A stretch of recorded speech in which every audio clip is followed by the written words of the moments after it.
Maligayang pagdating sa inyong lahat dito sa aming channel. Ang kwentong ito ay tungkol sa isang babae na halos nasa operahan na para manganak nang matuklasan niyang kinansela ng kaniyang biyenan ang 5,000 na postpartum care package na siya mismo ang nagbayad at ginamit ang pera para maglakbay sa Japan. Nagkunwari siyang hindi alam, pero nang bumalik sila sa bahay, namutla sila sa nakita. Pinagaan ko ng kamay ang aking tiyan na parang batong tumigas sa katigasan. Malalim akong huminga. Sinisikap na panatilihing maayos ang aking hininga. Tila nararamdaman ng sanggol sa aking sinapupunan ang kaba ng kaniyang ina. Paminsan-minsan, nagkilos ito ng biglaan at nakaramdam ako ng hapdi na tumalab hanggang sa aking dibdib. 39 na linggo na ako ngayon. At ipinagutos na ng doktor na magkaroon ng elective caesarean section bukas ng umaga. Ang pakiramdam ng pagiging ina ay higit na maraming pagod at pangamba kaysa sa pag-asa. Iisa lang ang aking dasal, nawa ay malagpasan ko ang lahat ng ito ng maayos. Ligtas ang ina, ligtas ang anak. Kakatapos lang tumawag ng aking sariling ina si Nanay Cora at kinausap niya ako ng halos 1 oras. Puno ng pag-aalaga ang kaniyang boses sa kabilang dulo ng linya. Nag-arrange na ako ng VIP postpartum care package para sa iyo sa International Hospital anak, 150,000 piso. Hindi ito biro, maayos ka lang manganak. Pagkatapos, ang mga nurse at doktor na ang bahala sa lahat mula simula hanggang katapusan. Hindi ka na kailangang gumalaw pa ng kahit ano. Gusto lang ng nanay mong makarecover ka ng maayos. Noong isinilang kita, naghirap ako ng husto. Ngumiti ako habang nakikinig sa kaniyang mga pagrereklamo. Bahagyang gumaan ang aking pag-aalala. Ganyan palagi si nanay, lagi siyang gustong ibigay sa akin ang pinakamabuti. Kahit may asawa na ako, alam kong anak pa rin akong maliit ng aking ina. Ang postpartum package na iyon ay mula sa pera ni Nanay Cora, ngunit si Nanay Ditas, ang aking biyenan, ang siyang pumunta para mag-arrange ng package. Sinabi niyang may kilala siya roon na makakapagbigay ng diskwento. Naisip ko, marahil mas mapapalapit kami ng biyenan kung siya ang magayos, kaya ipinagkatiwala ko sa kanya ang pera. Ngunit sa nakalipas na mga araw, may hindi mapakaling pakiramdam sa loob ko, isang mababaw na pagbabala na hindi ko mapigilan. Si Daniel, ang aking asawa, ay patuloy na nagsasabing abala siya sa proyekto. Inhinyero siya at malapit na ang katapusan ng taon kaya punong-puno ng trabaho. Naiintindihan ko iyon, ngunit may kakaibang bagay sa kaniyang kagagahan sa pagkakataong ito. Palagi siyang lihim na sumasagot ng tawag. Minsan, nakikita ko siyang nagbubulong-bulungan ni Nanay Ditas sa kusina. Kapag lumabas ako, bigla silang tumatahimik. Sinabi ko sa sarili ko, baka dahil buntis ako at sobrang sensitive ang aking emosyon, kaya nag-iisip na lang ako ng masama. Naglalakad akong patungo sa kusina para kumuha ng malamig na tubig nang makita ko si Nanay Ditas na hinihila ang isang madilim na pulang maleta mula sa kaniyang kwarto papunta sa sala. Humihila siya nito habang umaalingaw-ngaw ng kanta, parang napakasaya niya. Nang makita niya ako, ngumiti siya ng pakunwari. Inililipat lang ng nanay ang ilang lumang damit pang taglamig, sabi niya. Masyadong siksik sa aparador. O, sige po, sagot ko. Walang komento. Ngunit sa loob ko ay nagtataka. Bakit ilalagay sa bagong mamahaling maleta ang mga lumang damit? Sakalang nagbato ang aking telepono isang mensahe.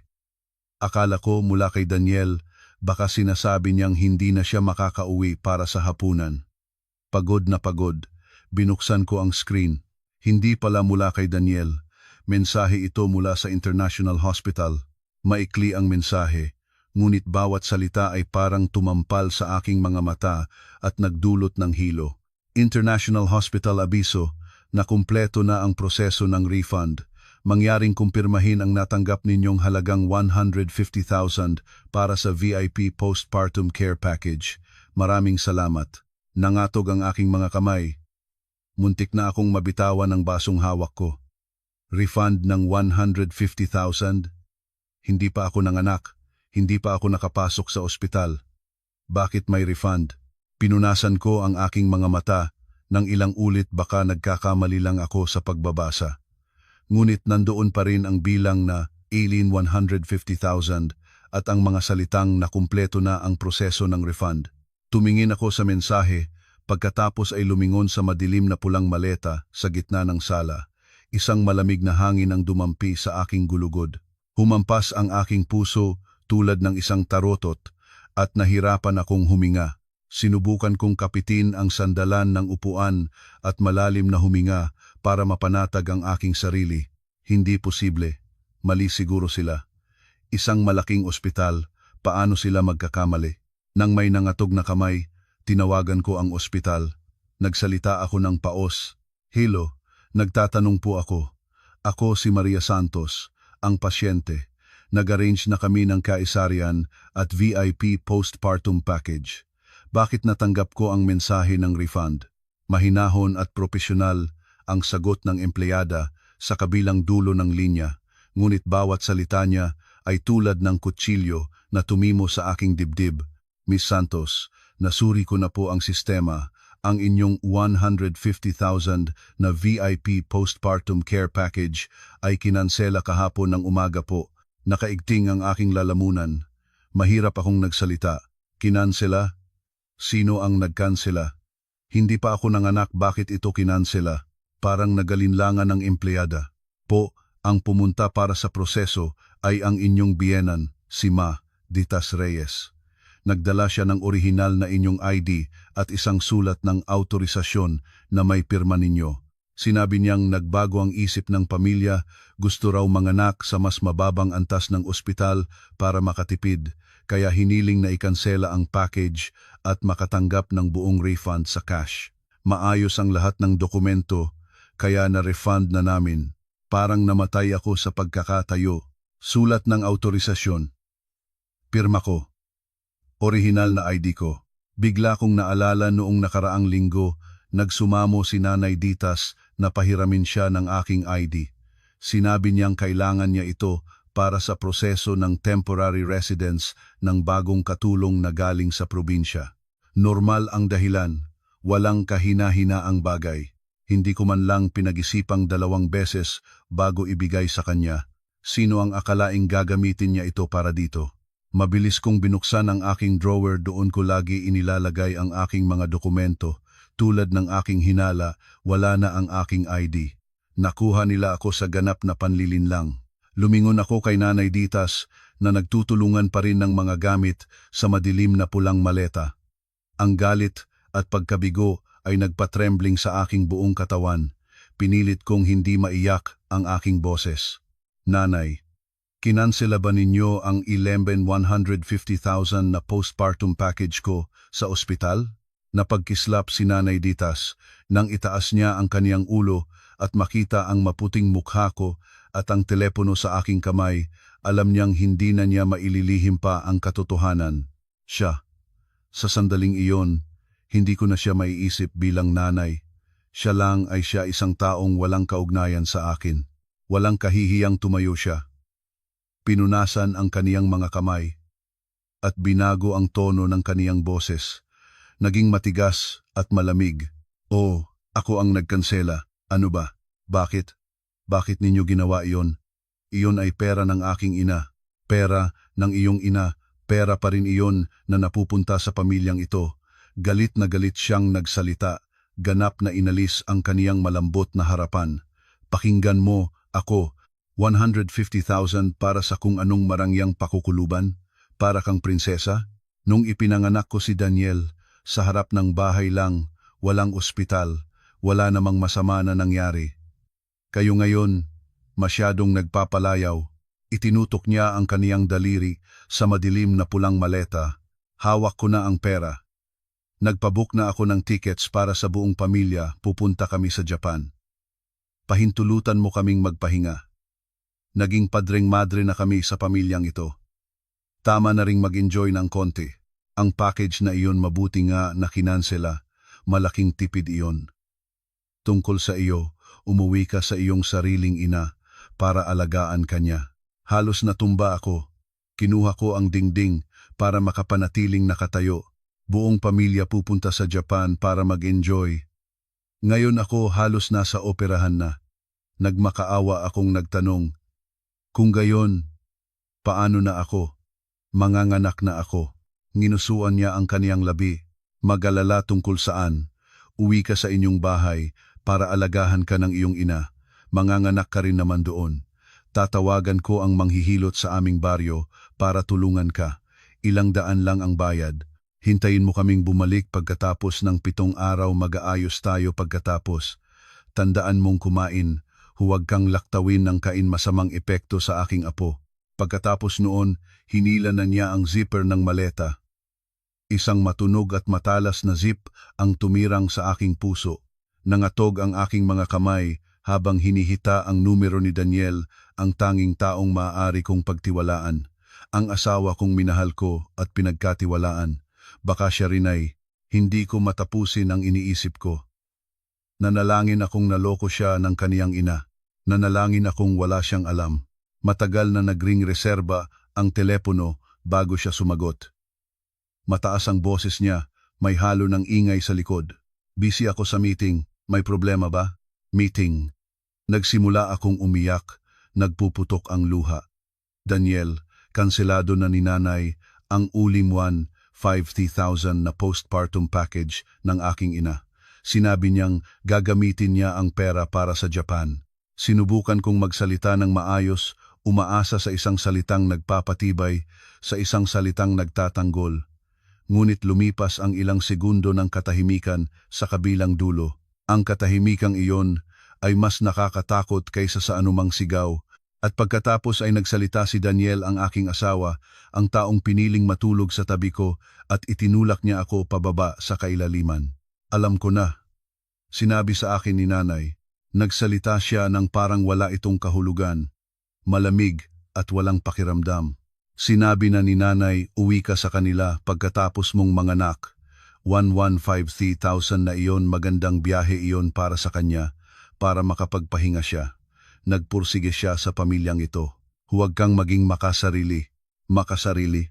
Nanaig sa akin ang pagkabigla. Ang salitang iyon ay lumabas sa bibig ng aking asawa.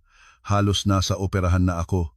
Ninakaw nila ang ilang 150,000 na pangalaga sa aking kalusugan at tinatawag niya akong makasarili.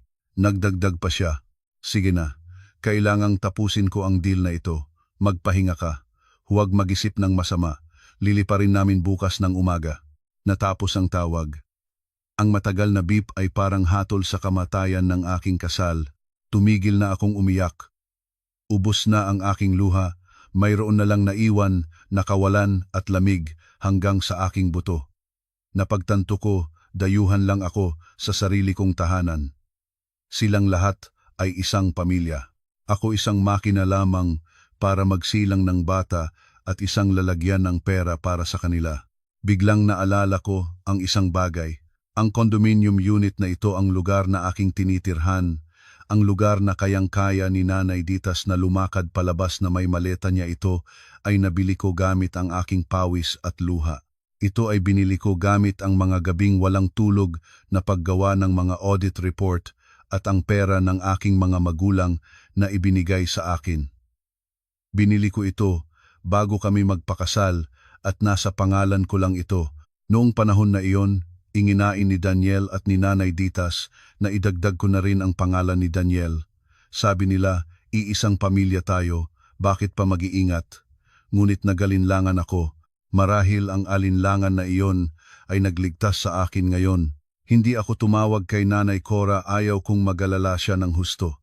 Mabibigo siya kung malalaman niya na ang manugang at biyenan na kaniyang iginagalang ay ganito ang pakikitungo sa kaniyang anak. Malalim akong huminga at pinunasan ang huling luha.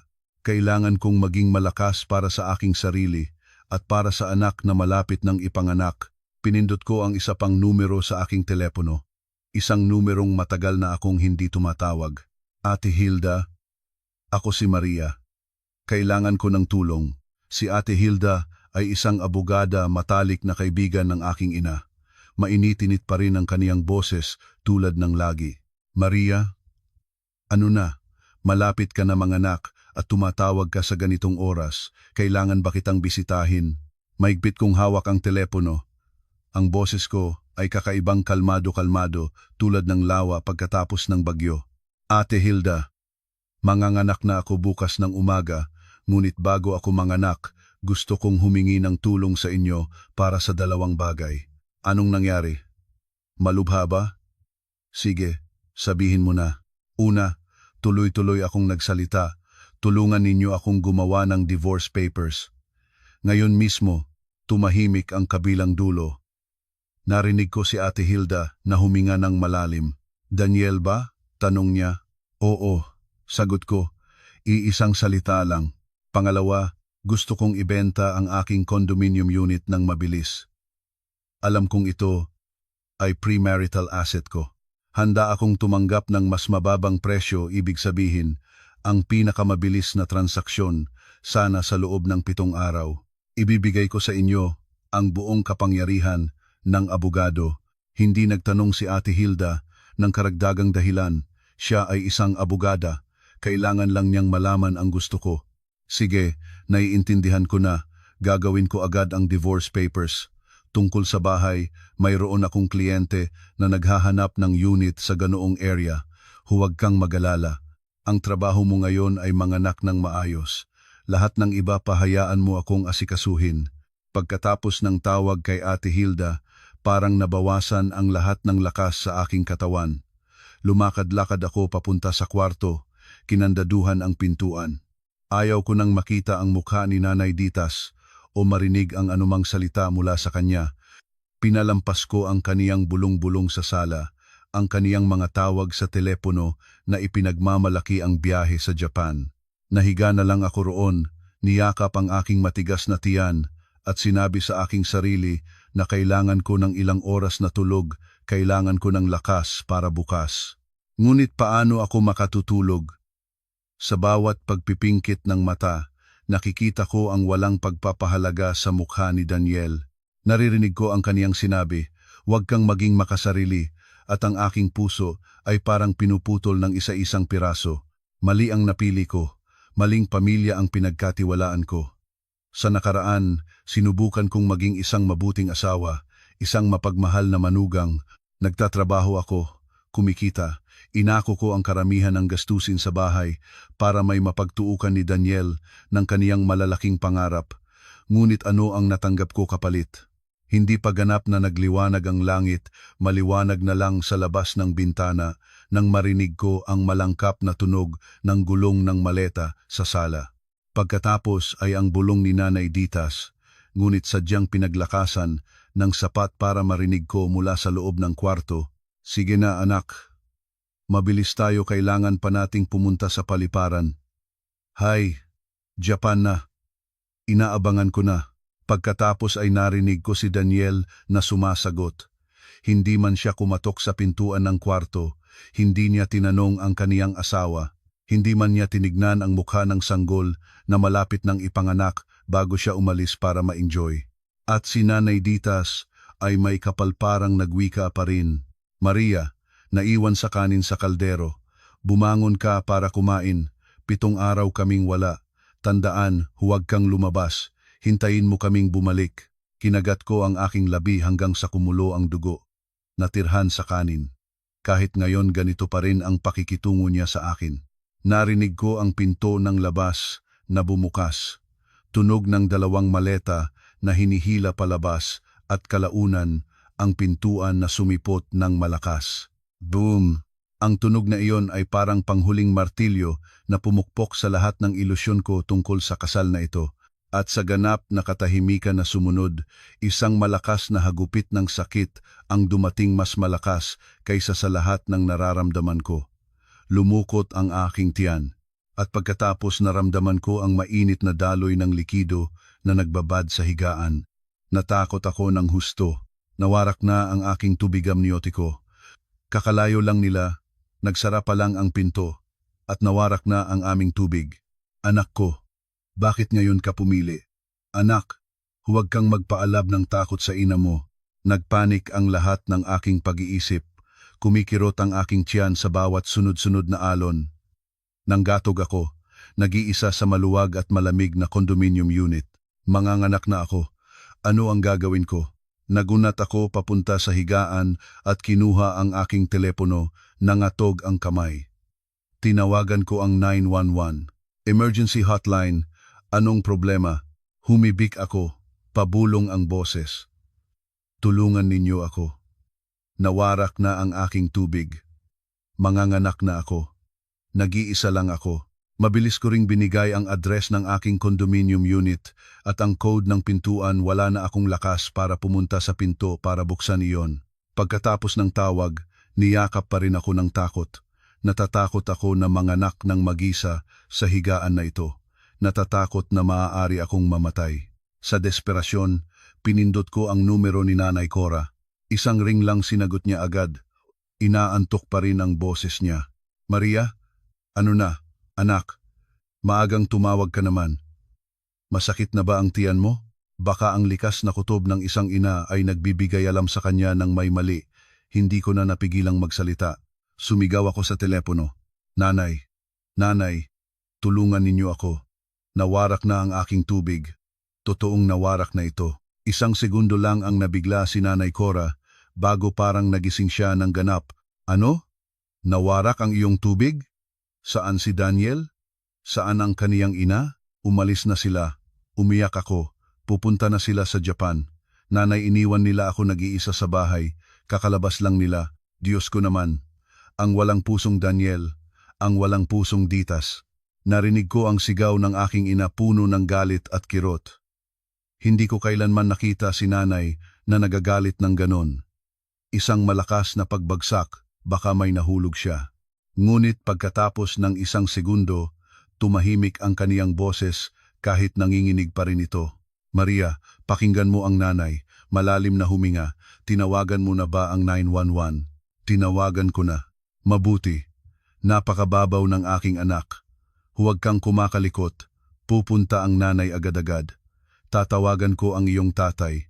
Nandito na ang nanay. Huwag kang matakot. Hininga ng pantay-pantay. Huwag kang itulak bago sabihin. Naririnig mo ba? Binalian ni nanay ng tawag. Nahiga akong nakalubo sa higaan, sinubukang sundin ang kaniyang sinabi. Humihinga ako papasok. Lumalabas. Dumidiin ng lalo ang sakit. Lumingon ako sa bintana, madilim pa rin ang labas. Hindi ko kailanman naramdaman ang ganitong kalungkutan at pagkatakot. Maling tao ang pinili ko. Maling pamilya ang pinagkatiwalaan ko. Kung mangyari sa akin at sa aking anak ng masama ngayon, mabibili kaya sila ng kahihinayang o masaya pa rin silang nagpapakuha ng litrato sa paliparan? Narinig ko ang sirena ng ambulansya mula sa malayo. Papalapit na sila at narinig ko rin ang malakas na katok sa pinto. Hindi iyon ang doorbell, katok iyon. Maria, buksan mo ang pinto.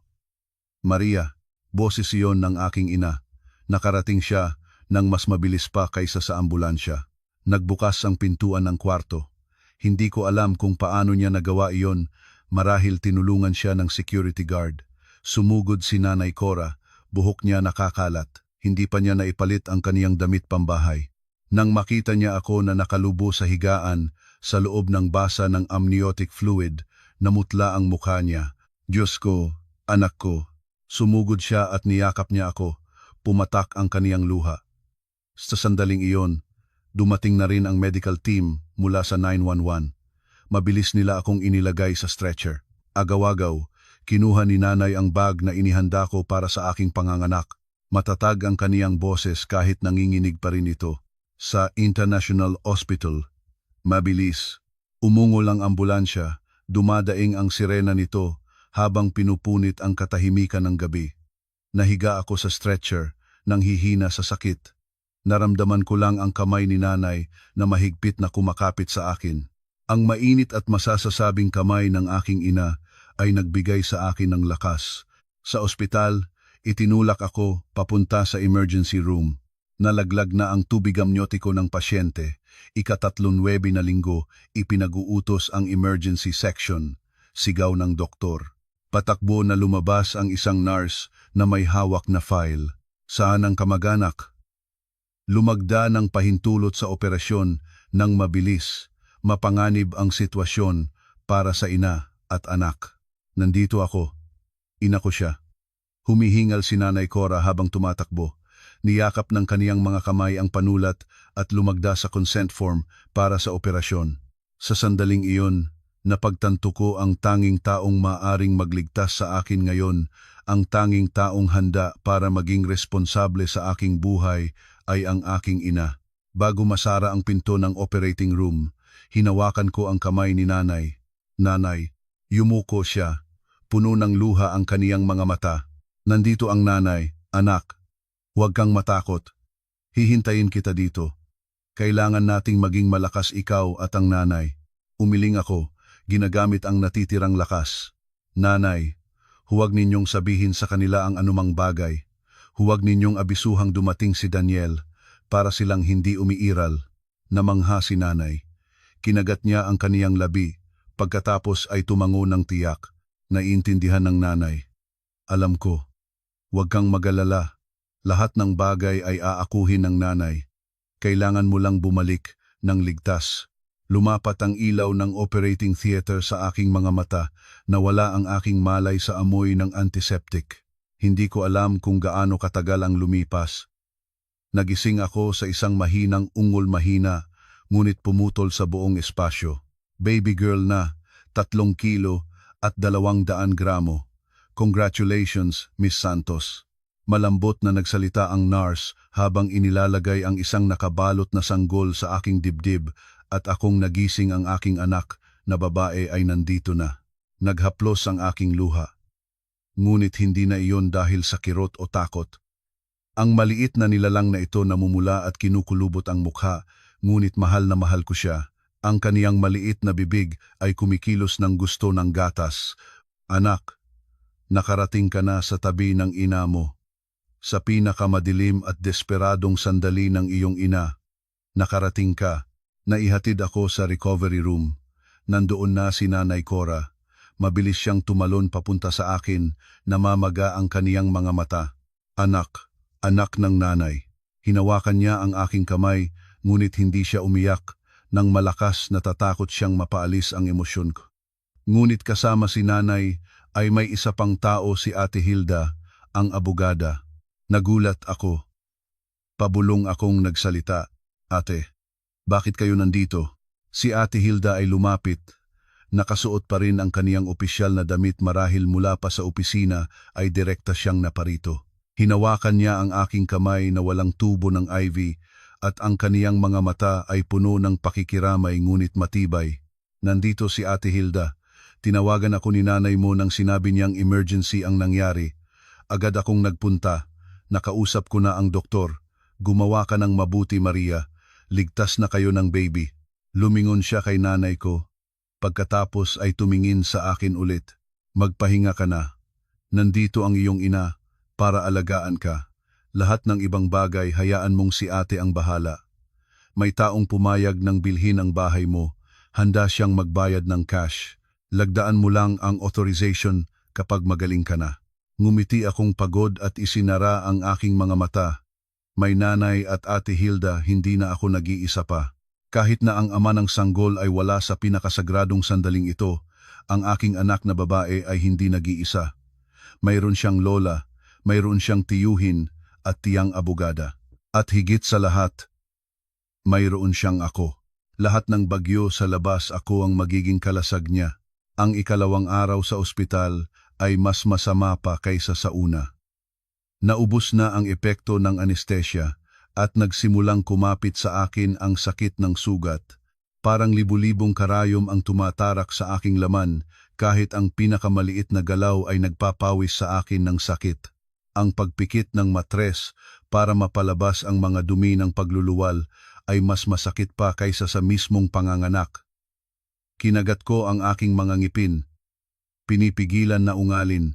Alam ko kasing nakaupo si nanay na nagtatanggal ng mansanas sa tabi ko, nagpuyat siya gabi-gabi, mahalaga ang kaniyang pahinga. Tumingin sa akin si nanay nang may pagmamahal. Masakit ba, anak? Kaya mo iyan. Ganyan talaga ang mga babae. Pupuntahan ko ang lugaw para sa iyo. Nagdala ng arroz kaldo ang aking ina mula sa bahay, natatakot siya na hindi sapat ang sustansya ng pagkain sa ospital. Habang tinitingnan ko ang kaniyang hunching na figura, lalo akong napupuno ng pagmamahal sa kanya. Sa ganoong pagkakataon, dapat ay inaalagaan ako ng aking asawa at biyenan. Dapat ay nagpapahinga si nanay. Nahiga roon ako. Sinubukang pasusuhin ang aking anak ng unang mga patak ng colostrum. Ang sanggol ay sumuso ng marubdob, kaakit-akit. Siya ang tanging kaginhawahan ko ngayon. Sa sandaling iyon, nagtunog ang aking telepono. Namangal ako, may masamang kutob ako. Kinuha ko ang telepono sa screen ay isang notification mula sa Facebook. Si Nanay Ditas. Humampas ang aking puso. Binuksan ko ito. Hindi iyon isang post, isang album ito ng mga larawan. Nakita sa Narita Airport sa Japan si Nanay Ditas at si Daniel kasama ang pamilya ng kapatid ni Daniel. Asul at maliwanag ang langit sa likod nila. Nakangiti sila lahat ng maluwag. Si Nanay Ditas ay nakasalendang seda, nagpo-pose tulad ng isang batang babae. Si Daniel ay nakatayo sa tabi niya, nakangiti ng maluwag, kumukumpas ng V. Ang caption, sa wakas. Pahinga at kasiyahan. Ang larawang iyon ay na-upload ilang oras na ang nakakaraan marahil nang nag-aagaw buhay ako sa sakit sa recovery room. Tumingin ako sa larawan, pagkatapos ay tumingin sa aking umaagos na sugat. Tumingin ako sa aking anak na mahimbing na natutulog sa tabi ko. Isang malupit na kontrast. Ang panlabas na sugat ay gagaling kahit gaano ito kasakit. Ngunit ang sugat sa aking puso, marahil ay hindi na ito buo sa buong buhay ko. Sila ay nag-e-enjoy gamit ang i-150,000 na pangalaga sa kalusugan ko. Nakaka-relax sila habang ang kanilang asawa, ang kanilang manugang, ay katatapos lang dumaan sa isang operasyong buhay-kamatayan ng mag-isa. Hindi ako umiyak. Naramdaman ko lang ang malamig na pakiramdam sa aking dibdib. Dahan-dahan, gamit ang nangatog na mga daliri, kumuha ako ng screenshot ng bawat larawan, bawat ngiting maluwag nila. Isinend ko ang lahat ng iyon kay Ate Hilda sa Messenger. Walang salitang isinend ko. Ngunit alam kong maiintindihan ni Ate Hilda kung ano ang gusto kong gawin. Hindi ito kawalang malasakit, ito ay kasamaan. Sa ikatlong araw, bahagya na itong gumaan ang sakit, kayang-kaya ko nang umupo ng mahirap. Si Nanay ay nandoon pa rin. Tila alam ng aking anak na babae na pagod ang ina niya, mabait siya, kumakain lang at natutulog. Buong magdamag kahapon, tahimik ang aking telepono. Walang text, walang tawag mula kay Daniel o sa pamilya ng asawa ko, para silang nabulag mula sa aking buhay kung hindi lang para sa mga larawang iyon sa Japan. Habang pinapasuso ang anak ko, biglang nanginig ang aking telepono. Si Daniel. Nagvi-video call siya, kumabog ang aking puso. Nakita ni Nanay, nagtanong siya. Si Daniel ba? Tumango ako. Nagsimula siyang magsalita, ngunit kinantsela ko ito ng tingin. Gusto kong makita kung ano pa ang sasabihin ni lalaking iyon. Malalim akong huminga at pinindot ang button para sagutin. Pinindot ko rin ang speaker. Lumabas ang mukha ni Daniel, nasa restaurant siya, maingay ang likod. Kumakain siya ng sushi. Nang makita niya ako, mabilis siyang ngumunguya at nagsalita. Manganak ka na ba? Nang maaga? Nasaan ang baby? Parang nagtatanong siya sa isang lumang kaibigan. Nangatal ako, pinigil, na tumalon ang aking emosyon. Ibinaling ko ang kamera sa aking anak na nakaretso sa tabi ko. Kumukurap ang sanggol, ngunit si Daniel ay mabilis na lumingon sa isang segundo at biglang isinantabi. Sige, sige. Ito pa lang ang tinatawag ko, may sasabihin akong balita sa iyo. Tumigil siya. Kumain muli ng sushi. Pagkatapos ay nagsalita. Sabi ni Nanay, maagang lumabas ka sa ospital. Mahal ang pananatili doon. Kinansela na ang package, pero makakauwi ka sa amin, handa ang kain ng Nanay, libre iyon. Huwag kang matagal sa ospital. Mahal, si Nanay at ako ay may inaasikasuhing proyekto dito. Napakagastos. Tumahimik ang aking mga tainga. Nakahiga ako rito, ang aking sugat ay halos hindi pa tuyo. at tumatawag siya mula sa Japan para sabihing lumabas na ako ng maaga para makatipid. Ang bayad sa ospital na ito, babayaran ng aking ina. Hindi man niya tinanong kung gaano ako sakit, kung kumusta ang aming anak. Ang pinagkaabalahan niya ay ang gastos. Sa sandaling iyon, si Nanay Cora ay pumasok mula sa hallway, may bitbit na mainit na arroz caldo. Narinig niya ang huling sinabi ni Daniel, mahal ang pananatili sa ospital. Namutla ang mukha ni Nanay, pagkatapos ay bumuka ito sa galit. Inilagay niya ng malakas ang mangkok sa mesa, kaunti pa ay nabuhos. Sumugod siya at biglang kinuha ang telepono mula sa aking kamay. Si Nanay ay hindi kailanman nagagalit ng ganito. Sa buong buhay ko, kilala ko siya bilang isang mapagmahal at matiisin na babae. Ngunit ngayon, nakita ko siya tulad ng isang babaeng leon na nag-aalingasaw para sa kaniyang anak. Nagingay ang kaniyang boses sa screen ng telepono kung saan si Daniel ay nagtitinging nakanganga may hawak na sushi. Daniel, tatawag ka pa rin dito. Ano ba ang sinabi mo? Mahal ang pananatili ng iyong asawa sa ospital? Ikaw ba ay tao pa? Parang nagulat si Daniel nang makita ang biyenan niya. Nanay, bakit kayo nandoon? Nagbiro lang naman ako. Nagbiro? Sumigaw si Nanay Cora. Kumakalat ang kaniyang boses sa buong hallway ng ospital. Iniwan mo ang iyong asawa na buntis. Halos nasa operahan na, nag-iisa sa bahay, para pumunta ka sa Japan para mag-enjoy.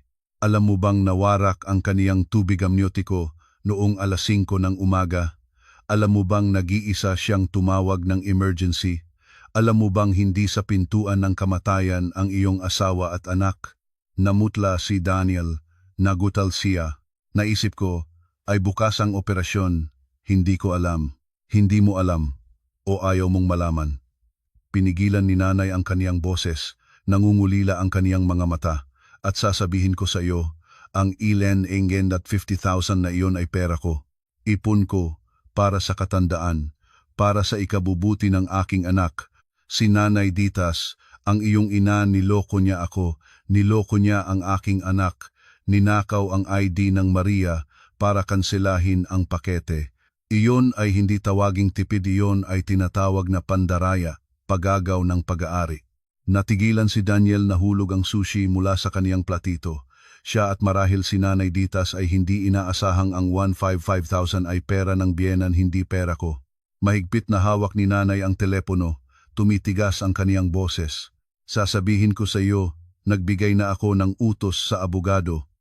Nag-file na ang nanay ng kaso laban kay Nanay Ditas sa panloloko at pagagaw ng aking pag-aari. At laba, 150,000 ni isang sentimo ay wala.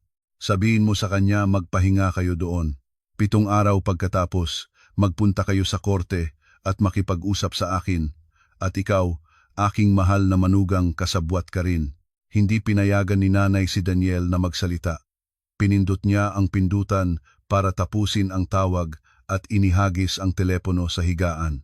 Lumingon siya at niyakap ako ng mahigpit, kasama ang aking apo. Nanginginig ang buong katawan niya.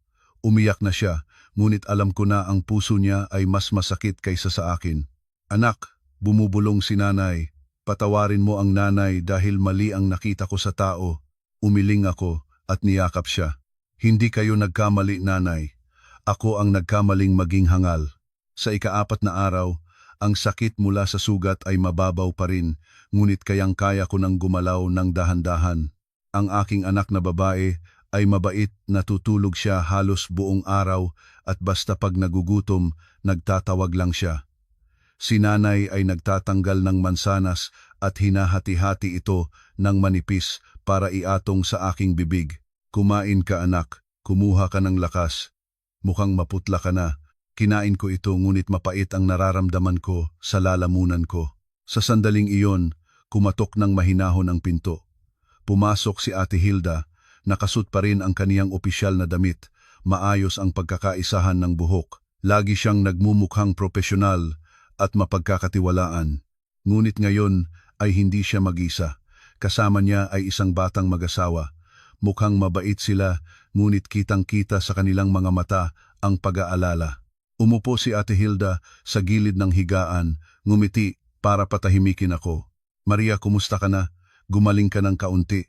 Tumango ako. Marami na po, ate. Lumingon si Ate Hilda sa mag-asawa. Ipinakilala niya ito si Maria, ang mayari ng kondo. At ito naman ay sina Kuya Mike at Ate Jenny, ang mag-asawang naghahanap ng unit. Nagulat ako. Nang ganyan kabilis. 3 araw pa lang. Nagmamadaling lumapit si Kuya Mike. Pasensya na sa abala, Miss Santos. Talagang kailangan na namin ng bahay ng mabilis. Hindi namin sinasadyang makagambala sa inyo sa panahon ng pangangalaga ninyo. Si Ate Jenny, na mukha pang bata, ay nagpatuloy. Ang boses niya ay halos umiiyak. Miss Santos, kailangan naming i-enroll ang aming panganay sa isang espesyal na paaralan malapit sa inyong kondo. Ang paaralan ay nangangailangan ng lokal na patunay ng tirahan at ilang araw na lang bago mag-expire ang deadline para sa aplikasyon. Naghahanap kami sa lahat ng lugar mapalad na natagpuan namin si Ate Hilda. Tumingin ako sa kanila. Pagkatapos ay kay Ate Hilda. Naiintindihan ko ang pagkabalisa ng mga magulang. Sila rin ay naghahabol para sa kanilang anak. Naramdaman ko ang kaunting pagkakaisa. Nagpatuloy si Ate Hilda, tiyak ang boses. Alam ni Ate Jenny at Kuya Mike ang sitwasyon mo, Maria. Inaloy ko na rin sa kanila ang lahat. Pumayag sila na magbayad ng 100% cash bukas na bukas. Bahagya itong mababa kaysa sa presyo sa merkado, ngunit angkop ito sa iyong 7 araw na deadline. Ginawa ko na ang kontrata ng deposito, ang pagpapasya ay nasa iyo. Mas mababa kaysa sa presyo sa merkado, ngumiti ako. Ngayon, ano ang aking pakialam kung mas mababa o mas mataas ng ilang libong piso? Kailangan ko ng kalayaan. Kailangan kong putulin ang lahat ng ugnayan sa si Daniel at sa kaniyang pamilya. Ang condo unit na iyon ay dating pagmamalaki ko, ngunit ngayon, paalala na lang ito ng kirot at kataksilan. Mas mabilis na ibenta, mas mabilis akong magiging malaya. Tumingin ako kay Ate Hilda at tumango. Pumayag ako. Salamat, ate. Doon na mismo sa higaan, sa gitna ng amoy ng antiseptic at mahinahon na paghinga ng aking anak, lumagda ako sa kontrata ng deposito. Lumagda rin ako sa authorization form para sa buong kapangyarihan kay Ate Hilda. Ipinagkatiwala sa kanya ang susi, ang titulo at lahat ng legal na proseso. Si Kuya Mike at Ate Jenny ay halos umiyak sa galak. Nagpapasalamat sila sa akin ng paulit-ulit. Si nanay ay nakatayo sa tabi namin, hindi nagsalita. Iniabot lang niya sa akin ang panulat, pagkatapos ay tinulungan akong mahiga ulit. Ang kaniyang mga mata, habang nakatingin sa akin, ay puno ng pagmamahal at pagmamalaki. Pagkatapos umalis ni Kuya Mike, si Ate Jenny at si Ate Hilda, naging tahimik muli ang kwarto. Ang sakit ay nandoon pa rin. Ngunit sa aking puso, isang malaking pasanin ay tila na itanggal na. Ikinalaga ko na ang huling ugat na nagbubuklod sa kanila. Napagod ako at nakatulog. Habang binibihag ng antok ang aking mga mata, si nanay ay binubuhay ang aking anak. Pinagtatahi-tahi ang sanggol isang lola na nagagalak sa kaniyang apo. Biglang nagtunog ang telepono ko. Nagulat akong nagising, kinuha ko ang telepono. Hindi ito si Daniel. Hindi ito si Nanay Ditas. Ito ay si Ate Clara, kapatid ni Daniel. Lumitaw ang messenger notification. Maria, malapit na kaming lumipad. Nandito kami sa paliparan, naghihintay. Nakaibili kami ng maraming gamit, masaya. Malamang sa 7:00 ng gabi ay makakarating kami. Huwag kalimutang magluto ng sinigang, ha. Saka linisin ang guest room para kay ate at kuya. Maraming gamit kaya baka bukas pa kami makaalis. Tandaan sinigang na may maraming isda. Binasa ko ang mensahe. Pagkatapos ay binasa ko ulit. Hindi ko alam kung dapat akong umiyak o tumawa. Inaakala pa rin nila na ako ay ang lumang Maria. Inaakala pa rin nila na ako ay ang libreng katulong, ang ATM machine, ang taong kailangan nilang pagsilbihan ng walang kondisyon. Sinigang. Pagkatapos nilang iwan akong nanganak ng mag-isa. Linisin ang kwarto, habang hindi nila alam wala na silang uwian. Ang kanilang mapanlait na pagkamangmang sa akin na para bang karapat-dapat akong tratuhin sa ganitong paraan ay nagpawala na sa aking galit. Naramdaman ko na lang ang isang kalamig na dumating sa aking gulugod, mapalad na nakapagpasya ako ng maayos. Hindi ako sumagot sa mensahe. Tahimik na pinababa ang volume ng aking telepono. Ayaw kong makagambala sa tulog ng aking anak ng kahit na anong bagay. Nakita ni nanay ang aking mukha, nagalala siya. Ano na naman, anak? Mukhang pamumutla na naman ang mukha mo. Iniabot ko ang telepono para makita niya. Binasa ni nanay ang mensahe. Matigas ang kaniyang mga labi, nakakulot ang kaniyang mga kamay. Hindi siya nagsalita. Tahimik lang siyang lumabas sa kusina. Pagkaraan ng ilang sandali, bumalik siya at nagsabi, pupunta ang nanay sa palengke ng saglit bibili ng kamatis at dahon ng kulantro. Nagulat ako. Para saan nanay? Ngumiti si nanay isang ngiti na hindi ko kailanman nakita sa kanya. Magluluto ang nanay ng sinigang. Gusto nila, ibibigay natin. Kailangang sanayin nating maayos ang mga bisita. Naintindihan ko ang intensyon ni nanay. Ang mangkok ng sininggang na ito, marahil ito ang pinakamapait na sininggang na matatikman nila sa buong buhay nila. 8:00 ng gabi, nagiilaw na ang lungsod. Sa maliit na kwarto sa bahay ng aking mga magulang, katatapos ko lang pasusuin ang aking anak, mahimbing itong natutulog, mapayapa ang mukha. Nailipat na ni Ate Hilda ang lahat ang mga damit ng sanggol, ang lahat ng gamit. Tahimik nang umalis si Nanay Cora kasama ang sanggol para panatilihing gising. Si tatay ay nagbabasa ng pahayagan ngunit alam kong hindi talaga nagfo-focus ang lahat namin sa aming ginagawa. Lahat kami ay naghihintay. Sa sandaling iyon, isang 7 upuan na taxi ang huminto sa harap ng condominium building na dating akin. Nagbukas ang pinto ng sasakyan. Si Nanay Ditas ang unang bumaba. Naghintay pa siya at nagunat ng malaki. Malakas ang boses. Hay, masakit na ang likod ko. Pag-uwi sa sariling tahanan, iba talaga ang pakiramdam. Wala ring makakapantay ng sariling tahanan. Si Daniel at ang bayaw niya ay pagod na nagbubuhat ng malalaking maleta ang mga nakapak na gamit na namimili mula sa Japan. Si Ate Clara naman ay may kalong na mga papel na bag ng mga sikat na brand, pataas ang mukha na puno ng pagmamalaki. Sabay-sabay nilang pinasok ang lobya, nagkukwentuhan pa rin tungkol sa biyahe. Pumasok sila sa elevator. Sana ay niluto na ni Maria ang sinigang. Pag-uwi ni lalaki't babae, at wala pang handa magsasalita talaga ako, sabi ni Nanay Ditas. Asawa hindi man lang alam kung paano magparamdam ng pagmamahal sa asawang galing na malayo. Nginusuan ni Ate Clara ang labi. Nasanay na siya ng sobra nanay. May maluwag na kondominium, asawa at biyenang mabuti. Papaano pa siya matututo? Si Daniel ang tanging may kaunting pangamba ay tahimik. Noon lang niya gustong makarating ng mabilis sa apartment para makita ang sitwasyon. Ang galit na boses ng kaniyang biyenan sa telepono kahapon ay hindi pa niya nalilimutan. Huminto ang elevator sa 12 palapag. Unit 120 South 5. Ang pinto ay gawa sa kayumanggi na kahoy na nandoon pa rin. Pagod si Daniel habang lumalabas ng kanyang anak ng susi. Inilagay niya ang susi sa butas. Isang tuyong clank ang tumunog. Hindi mapasok ng susi. Nagulat siya. Inilabas at muling tiningnan ang susi. Iyon nga. Sinubukan ulit ng mas matibay. Hindi pa rin gumana. Anong kakaibang kandado ito? Bumubulong siya ng may pagkabigo. Ang nagmamadaling si Nanay Ditas ay abot na ang kamay. Anong ginagawa mo? Buksan mo na ang pinto. Malamang nakapagod ka sa bayahe. Binatak niya ang susi. Sinubukang ilagay. Inilabas, muling inilagay. Ngunit hindi ito gumagana. Wala nang kwenta. Si Ate Clara, mula sa likod, ay nagsalita. Baka nakadouble lock si Maria sa loob. Nagtatampo siguro. Parang isang apoy ang salitang iyon. Si Nanay Ditas ay biglang nagalab. Ang bastos na batang ito. Lalabas na kaming galing ng Japan at nakalock kami sa labas. Gusto niyang mamatay.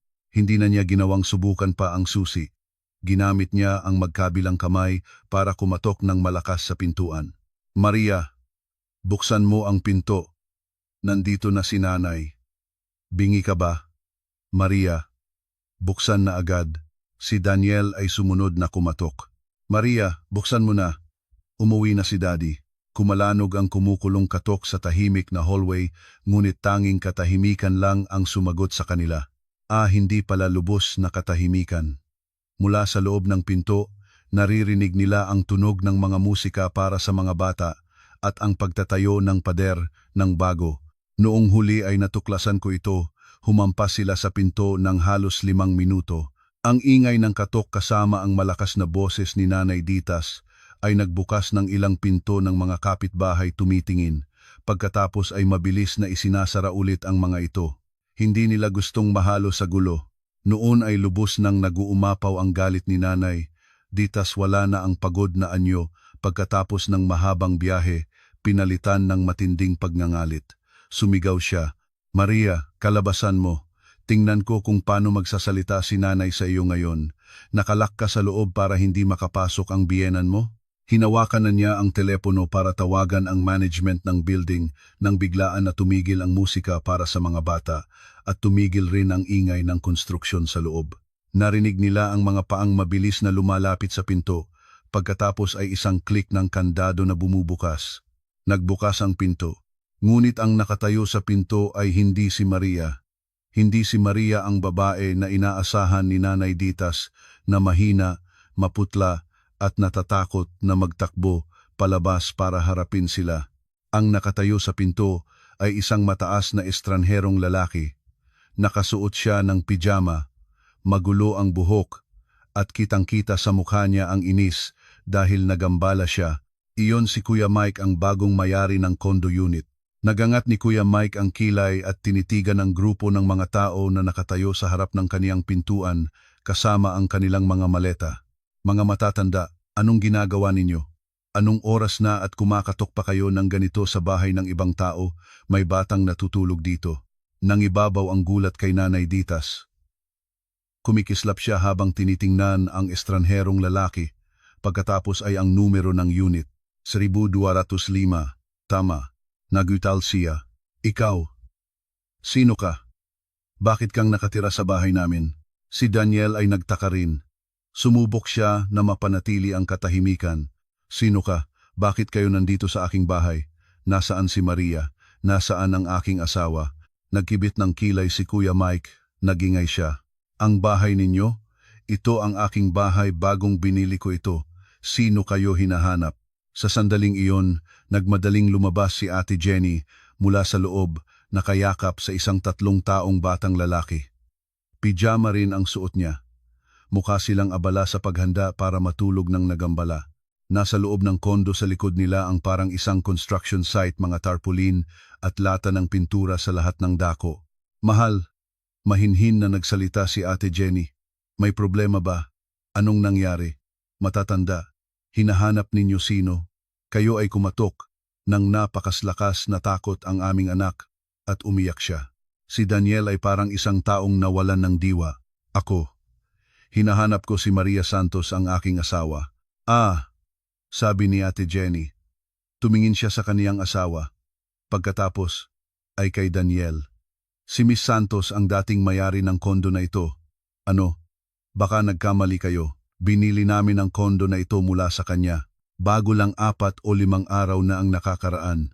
Nagmamadali siyang ibenta para sa isang bagay pala ang sinabi niya. Nang makita pa ring nagtataka ang pamilya ni Daniel, mabilis na tumalon si Ate Jenny sa loob para kumuha ng mga papeles. Ito kontrasto ng pagbili na may pirma ni Miss Santos. Nagsasagawa kami ng pagbabago ng bahay para makapagpalitirahan ang aming anak sa tamang oras. Tinitigan ni Daniel ang papel. Binatak ni Nanay Ditas ang kontrata ng pagbili mula sa kanila. Maria Santos. Halos lumabas ang mga mata niya sa manggas. Sumigaw siya ng isang matunog at mataas na sigaw, mas malakas pa kaysa sa kaniyang kumakatok. Nagbenta. Kontrata. Ang walang kwentang manugang na iyon ay nagbenta ng bahay. Ang kapalparang ito, nagbenta. Si Daniel ay natitinag, ilang hakbang siyang lumayo at natumba sa mga maleta. Nahulog ang mga maleta, Nagkalat ang mga pasalubong mula sa Japan sa buong hallway. Nakatayo lang siya roon, patay na ang mga paa. Tinitingnan ang pinto ng kondo na dati siyang nagmamay-ari. 8:00 ng gabi. Sa maliit na mainit na kwarto sa bahay ng aking mga magulang, katatapos ko lang pasusuin ang aking anak sa huling pagsuso ng araw. Inilalagay ng anak ko ang daliri niya sa bibig, lumubog sa malalim na tulog. Ang hininga niya ay amoy gatas, ang pinakamaliwanag na amoy sa mundo. Nagdala ng mainit na gatas si nanay para sa akin, bumubulong siya. Uminom ka, anak, pagkatapos ay matulog ka ng maaga. Ingatan ang lakas mo. Ngumiti akong tinanggap ang baso. Sa buong araw na iyon, hindi ko naisip ang mga ito. Hindi ko pinagsipagan kung nakaboard na sila sa eroplano o kung nakalanding na. Ang puso ko ay kakaibang tahimik. Hindi ko alam at ayaw ko ring malaman. Ngunit pagkatapos ay nalaman ko sa eksaktong sandali na umiinom ako ng mainit na gatas sa hallway ng ika-12 na palapag ng dating kondo ko, isang eksena ng kaguluhan ang naganap. Pagkatapos na ilabas ni Kuya Mike ang kontrata ng pagbili, si Nanay Ditas ay napatanga ng ilang segundo ngunit ang pagkagulat ay mabilis na naging galit. Binatak niya ang kontrata mula sa kamay ni Kuya Mike at pinunit-punit, itinapon ng direkta sa mukha ni Kuya Mike. Peking papel, kayo ay mga manloloko, kayo ay nakiisa sa manugang ko para magnakaw ng aming tahanan, kayo ay mga magnanakaw. Wala na siyang munting katinuan. Sinubukan niyang itulak si Kuya Mike para makasugod sa loob ng kondo. Pupasok ako sa aking sariling tahanan. Bahay ito ng aking anak. Si Kuya Mike ay isang matipunong lalaki. Pinigilan niya si Nanay Ditas. Pumula ang mukha niya sa galit. Matatanda, ano ang ginagawa ninyo? Sino ang sinasabing magnanakaw? Maayos kong binili ang bahay na ito. Cash at lahat ng proseso. Sa sandaling iyon, si Ate Clara, ang kapatid ni Daniel, ang tanging may kaunting katinuan, ay nagtanaw. Nakita niya ang bagong kandado. Nakita niya ang kondo sa loob na isang construction site ng rebisyon. Alam na niyang totoo ang lahat. Mabilis niyang hinatak ang kamay ni Nanay Ditas. Nagingay sa inis. Nanay, umalis na tayo. Napapahamak na tayo. Tila nagbenta nga ito talaga. Ngunit hindi na marinig ni Nanay Ditas ang kahit na anong salita. Nang mapigilan siya ni Kuya Mike, nagbago ang kaniyang estratehiya. Umupo siya sa lapag ng hallway. Doon mismo sa gitna ng malamig na hallway, sa gitna ng mga maleta at nakalat na pasalubong mula sa Japan, sinimulan niyang pumalo sa sahig at umiyak ng malakas. Diyos ko naman, inaapi ako ng manugang ko. Nagbenta siya ng bahay at itinapon kami sa kalye. Mga tao, panoorin ninyo. Ang walang utang na loob na babae, kumain siya sa aming kamay at itinabas kami. Iniwan ang asawa, iniwan ang biyenan nang umalis kami para maibenta ang bahay. Daniel, nakita mo ba? Dinala mo rito ang isang ahas, gagawin niya ang lahat para lupigin tayo. Ang sigaw at iyak niya ay umabot sa buong hallway at bahagyang nagbukas ang mga pintuan ng mga kapitbahay para tumingin, pagkatapos ay mabilis na isinara ulit. Hindi nila gustong mahalo. Si Daniel, noong huli ay inilahad sa akin ni Ate Clara, nakatayo lang siya roon na parang estatwa. Nakatayo siya nang walang gumalaw, tinitingnan ang pinto na dati niyang pag-aari. Ako ay nasa bahay ng aking ina na umaantok na ng kaunti. Ang sakit ng sugat ay bahagya pa ring tumatama, ngunit ang pagod ay nanalo na. Kailangan akong matulog. Sinabi ko sa aking sarili, kahit bumagsak ang langit, ang anak ko muna ang pag-aalalaan ko. Si nanay ay nakaupo sa tabi, hindi siya natutulog. Tahimik na nagtatahi siya ng maliit na mitens na pink para sa kaniyang apo. Sinabi niya, bantayan ng lola ang apo. Hindi ko alam na habang nagsisikap akong matulog ng mapayapa, doon sa labas ang kaguluhan ay umabot sa kasukdulan. Ang sigaw ni Nanay Ditas ay nagpilit sa seguridad ng building na sumampa gamit ang elevator. Pagod na rin si Kuya Mike. Pakitingnan na ligaw ang pamilyang ito sa aming unit at gumagawa sila ng kaguluhan. Sinasabi nilang ito ang kanilang bahay. Mayroon akong ganap na dokumentasyon ng pagbili. Hinihiling ko na ilabas ninyo sila sa 12 palapag para makatulog na ang aking pamilya. Ang batang security guard ay nagtingin sa magkakalat na mga maleta sa matandang babae na nakaupo sa sahig. Pagkatapos ay kay Kuya Mike, ang taong nag-register ng temporary residence kahapon. Nahirapan siya, ngunit kailangan pa ring gampanan ang tungkulin. Mga matatanda, ito ay talagang Unit 2205 ni Mr. Kuya Mike. Baka nagkamali kayo ng unit. Ang sinabi ng security guard, mas nakakasakit kaysa sa isang timba ng malamig na tubig, isang tipak ng yelo na buwis sa mukha ni Nanay Ditas. Si Ate Clara, nakaramdaman na ng kahihiyan, ay hindi na makatindig mukha. Nagpilit siya sa kanyang kapatid. Anong naghihintay ka pa? Magsalita ka naman. Ikaw at ang iyong ina ginawa ninyo ito. Nakatayo pa rin tayo rito para maospital sa pampublikong lipunan.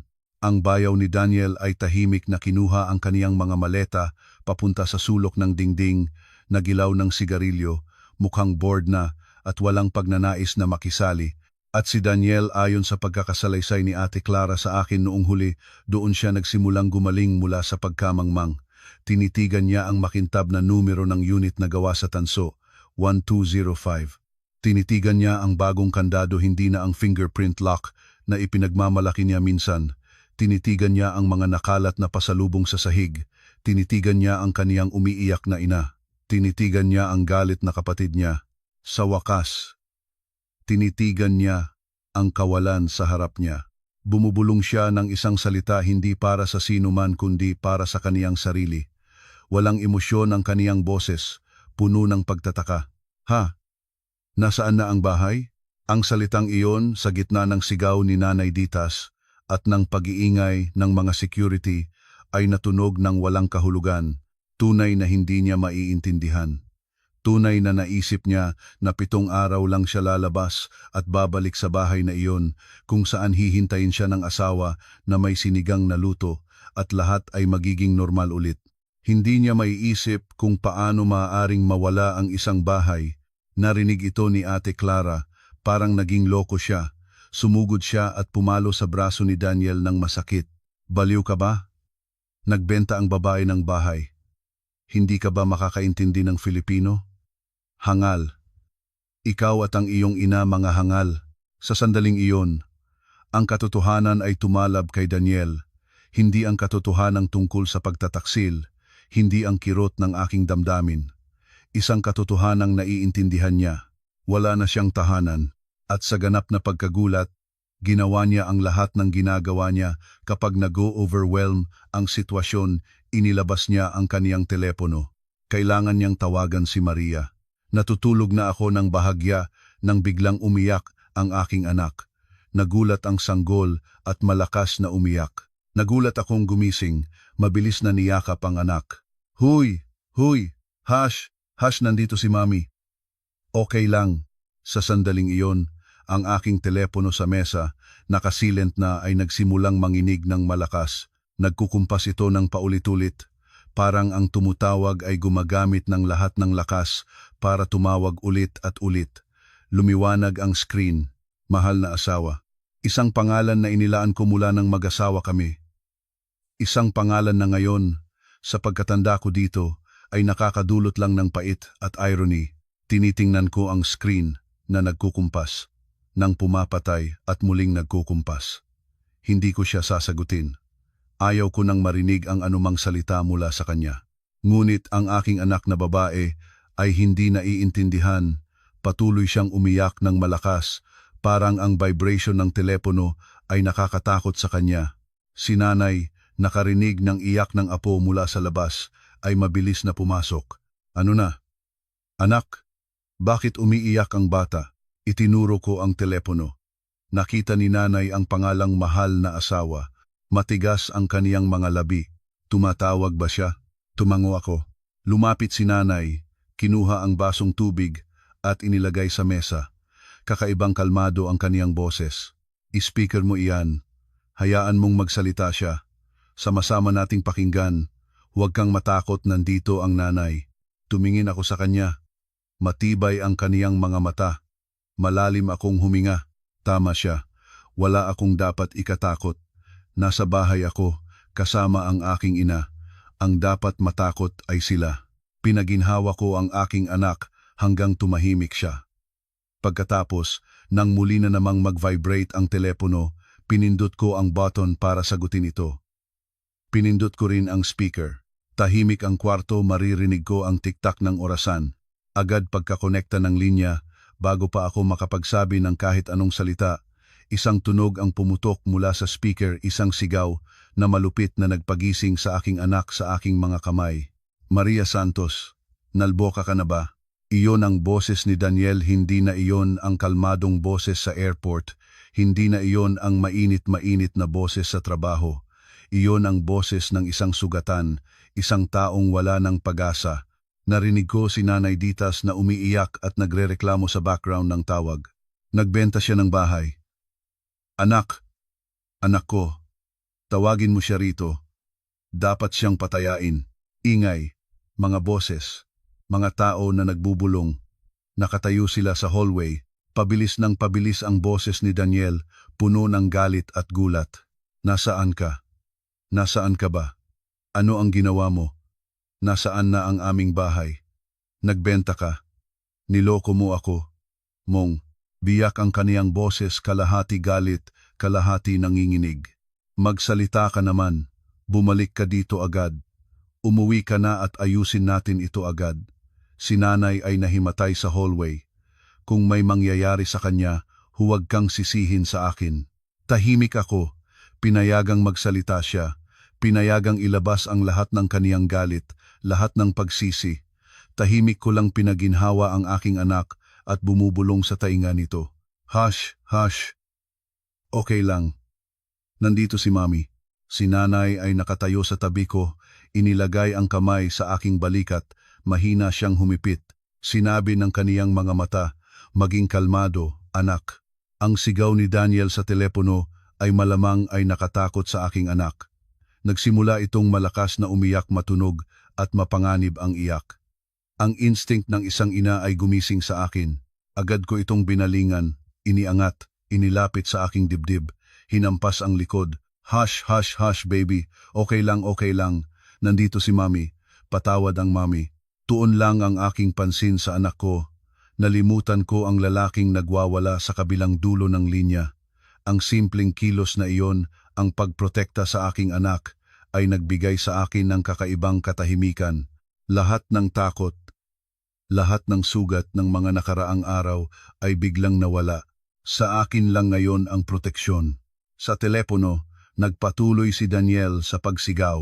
Nahimatay na si Nanay. Narinig mo ba? Umuwi ka agad. Umuwi ka at sagutin mo kami. Patay na patay si Nanay.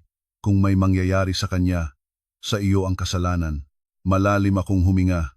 Inilapat ang telepono sa aking bibig. Sa huli, nagsalita na ako. Mababa at pantay ang aking boses, ngunit malamig tulad ng yelo. Malamig na pinahanga pati na ang aking sarili. Tapos ka na? Natahimik ang kabilang dulo.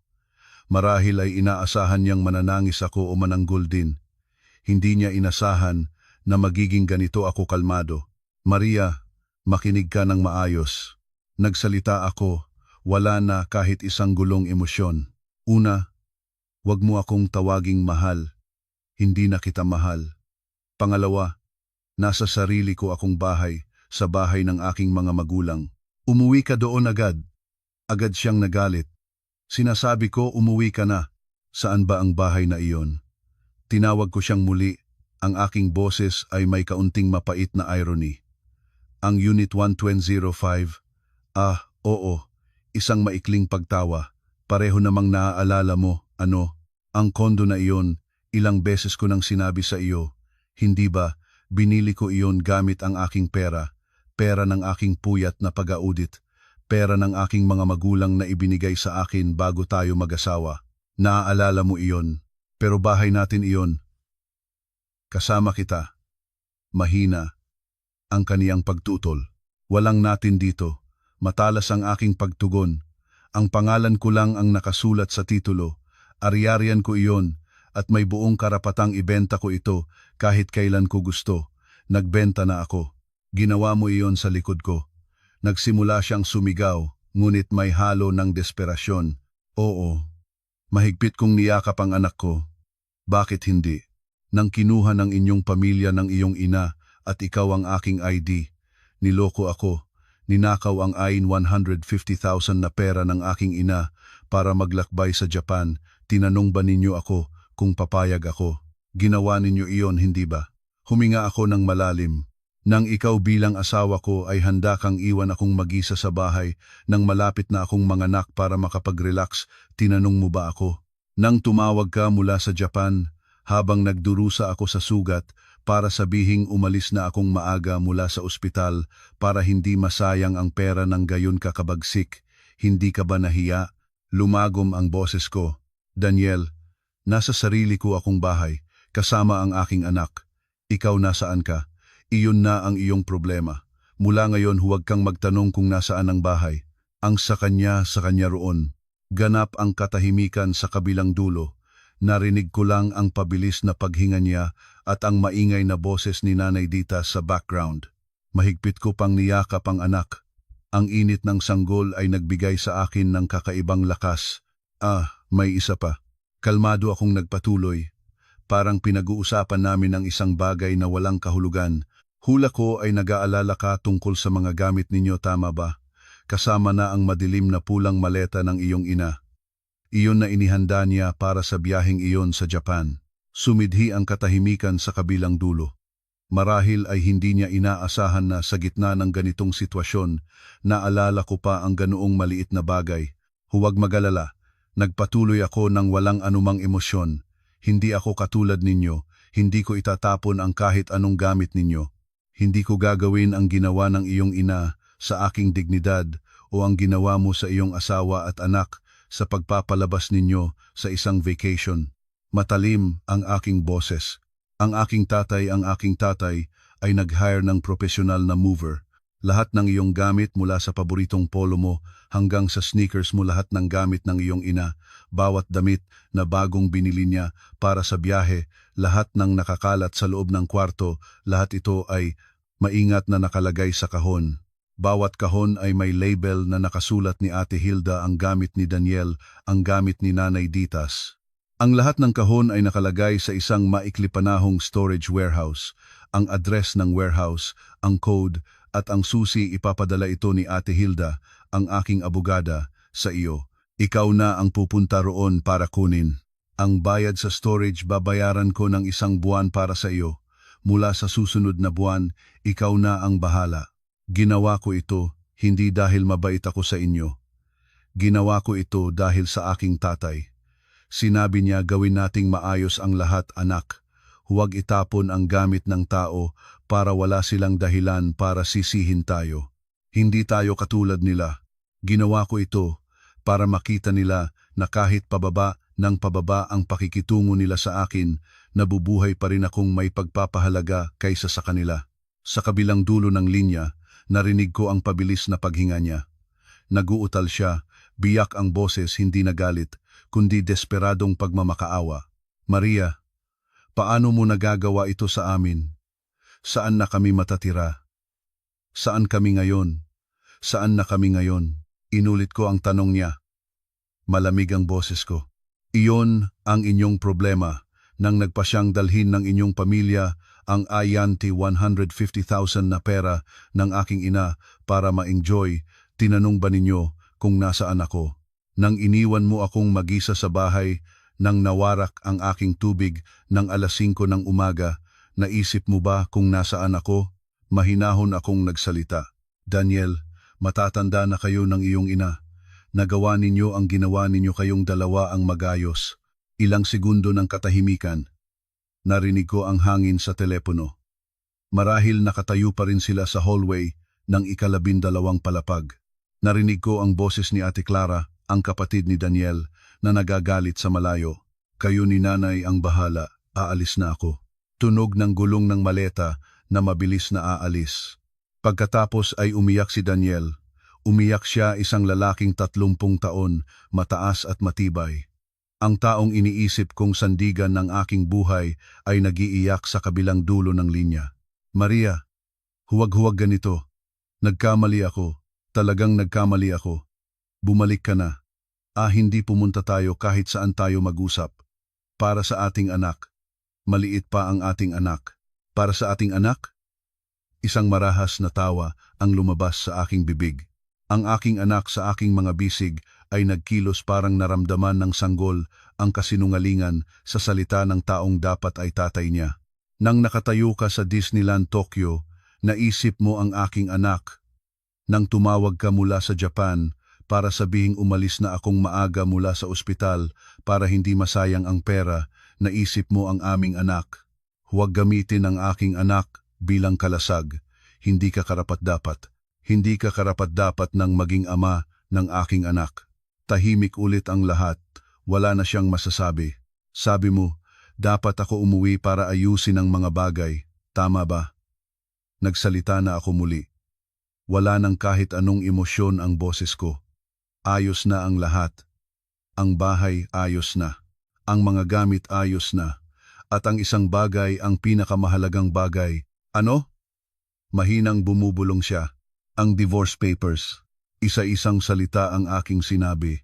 Nilagdaan ko iyon doon mismo sa ospital ika-4 na araw pagkatapos ng aking kaisaryan.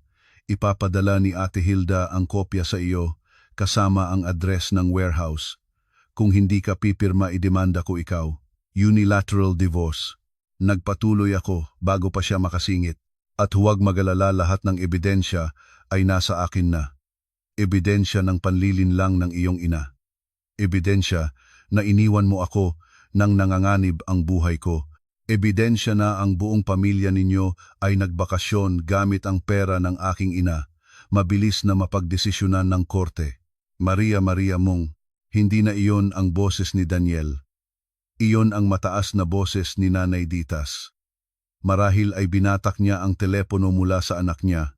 Mangahas kang mag-divorce sa aking anak? Mangahas kang idampa kami sa korte? Sino ka para magawa iyon? Ayaw ko na ring makinig.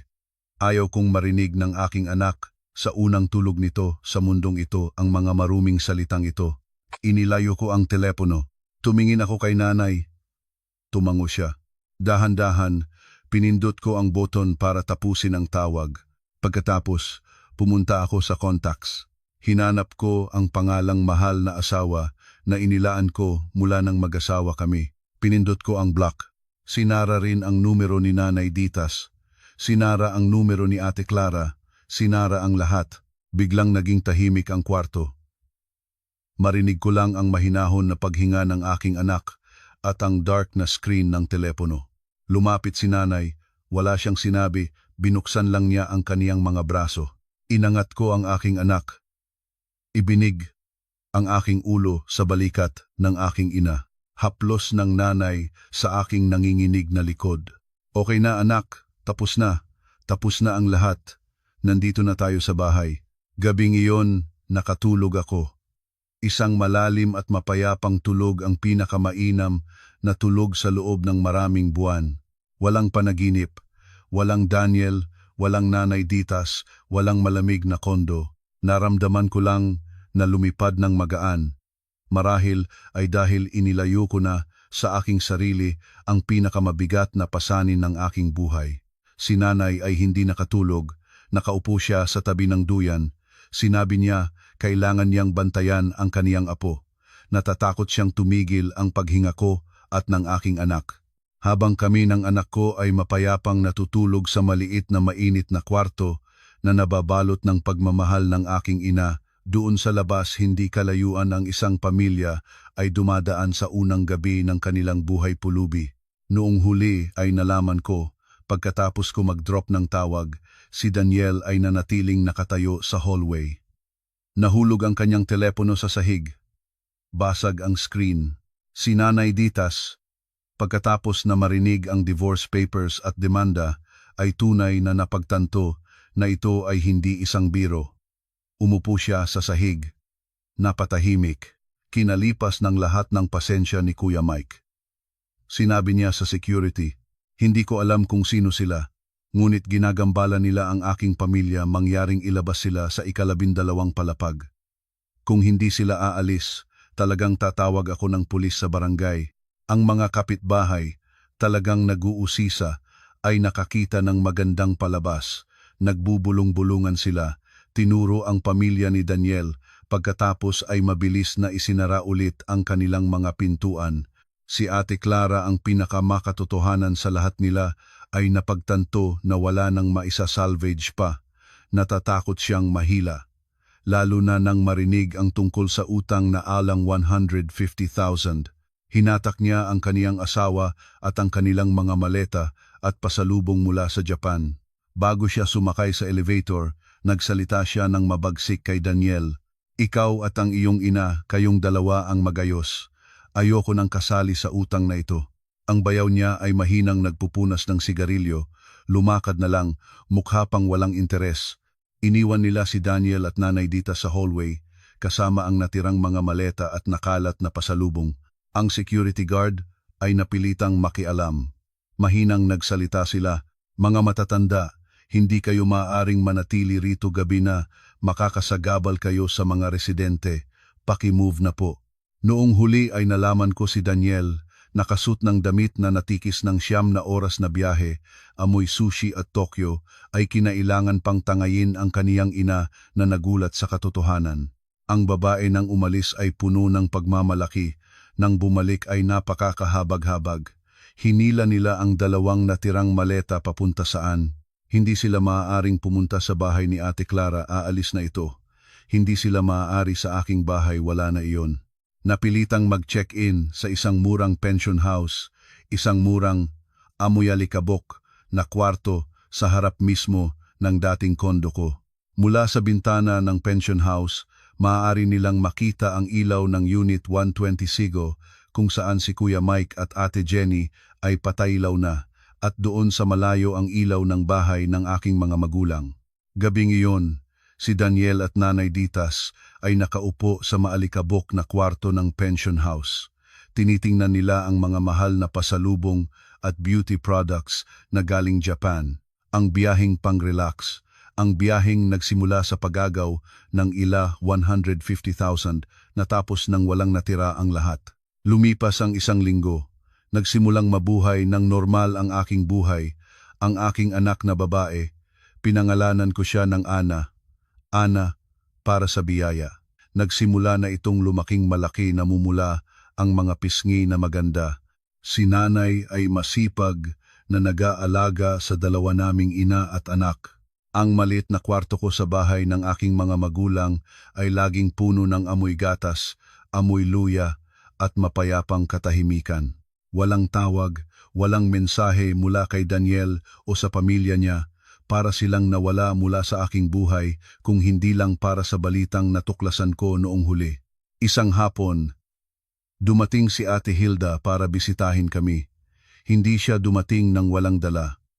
Nagdala siya para kay Ana ng isang maliit na pilak na pulseras na may nakaukit na Ana, at nagdala siya sa akin ng isang tali ng mga dokumento. Kinarga niya si Ana, stiff ang katawan niya dahil hindi siya sanay humawak ng mga sanggol, ngunit napakaganda ng kaniyang ngiti. Parang mami, ang sinta-sintang baby na ito. Pagkatapos ilagay si Ana sa duyan, lumingon si Ate Hilda sa akin, naging seryoso ang kaniyang boses. Isinend ko na ang divorce papers at ang address ng warehouse kay Daniel. Tinanggap niya iyon. May reaksyon ba siya? Nervously, akong nagtanong. Nginubduan ni Ate Hilda ang tsaa ng aking ina. Ngumiti siya nang hindi masaya. Mabilis siyang pumirma sa divorce, mabilis na pumirma sa mutual consent. Nagulat ako. Iniisip ko na mag-aabala siya o magpapahirap sa akin. Bakit siya pipirma ng walang kondisyon? Ipinaliwanag ni Ate Hilda. Natatakot siya. Natatakot na idampa mo siya bilang kasabwat ng kaniyang ina sa pandaraya. Ang ganoong kaso pwedeng makulong. Natatakot din siyang makuha mo ang buong custody ng anak. Ang pumirma sa mutual divorce at tanggapin ang child support, pinakamabilis na paraan para makatakas sa kaguluhan na ginawa ng kaniyang ina. Tumango ako. Tama, si Daniel ay palaging duwag at palaging pipili ng pinakamadaling paraan para sa kaniyang sarili.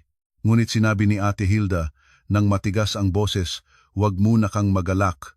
Ang tunay na labanan ay nagsisimula pa lang ngayon." Ang 150,000 ng iyong ina. Tumingin ako sa kanya na hindi pa naiintindihan.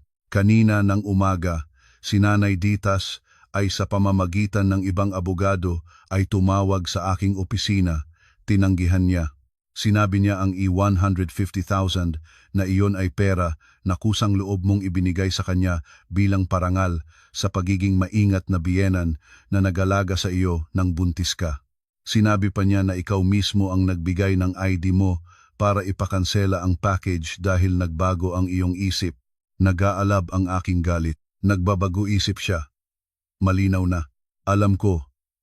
Inigpaw ni Ate Hilda ang kanyang kamay. Ngunit may isa pang bagay, nagsampa din sila ng kaso laban sa iyo. Nagsampa sila ng countersuit. Countersuit? Hindi ako makapaniwala sa aking narinig. Oo. Nagsampa sila ng kaso ng property dispute pagkatapos ng divorce.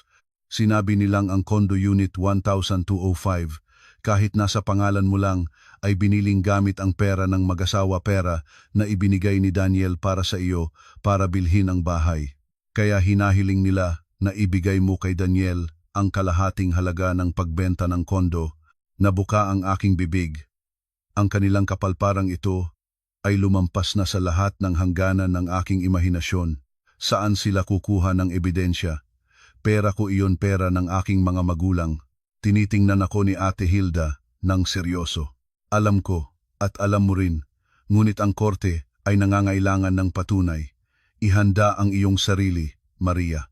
Napidpid na sila sa dingding, walang bahay, nawala ang manugang, may malaking utang na 150,000. Gagawin nilang lahat para lumaban. Dalahin nila sa labas ang lahat ng nakaraan mo. Ang labanan na ito ay hindi magiging madali. Ang sinabi ni Ate Hilda ay tulad ng isang balde ng malamig na tubig. Ilang araw pagkatapos, nakatanggap ako ng 2 summons mula sa korte, hindi isa kundi 2. Isa para sa divorce case ko at isa para sa property dispute case na inihain ni Nanay Ditas at ni Daniel. Ang legal na labanan ay opisyal nang nagsimula. Hawak ang 2 papeles ng summons, nangatog ang aking mga kamay. Si Nanay, nang makita, ay mabilis na kinuha ang mga ito. Huwag magalala, anak. Hayaan mong Nanay ang bahala. Tama lang tayong 2, walang ginawa tayong mali, walang dapat nakatakutan. Ngunit alam ko na natatakot din si Nanay. Natatakot siyang kapag kaligtasan sa korte ang aking kinakailangan, akala ko ay pwesto pa akong manggaling, hindi pa ganap na gumaling. Ngunit hindi ako natatakot. Pagod na lang ako. Gusto kong matapos ang lahat ng mabilis. Sa araw ng hearing ng divorce case, tapos na ang aking laingin, ngunit masakit pa rin ang sugat paminsan-minsan. Kasama ko si Ana, bagong silang pa rin. Sinabi ni Ate Hilda na hindi ko na kailangan pang dalhin ang bata, ngunit gusto ko. Gusto kong makita ni Daniel, gusto kong makita ng korte ang batang iniwan niya. Ako, si Nanay, at si Ate Hilda ay nakaupo sa upuan ng petitioner. Sa kabilang panig ay si Daniel lang at isang abogado. Si Nanay Ditas ay wala. Baka natatakot siyang harapin ang aking ina o baka natatakot siyang marinig ang mga hatol. Mabilis ang hearing, mas mabilis kaysa sa aking inaasahan. Napakahusay na inihanda ni Ate Hilda ang lahat.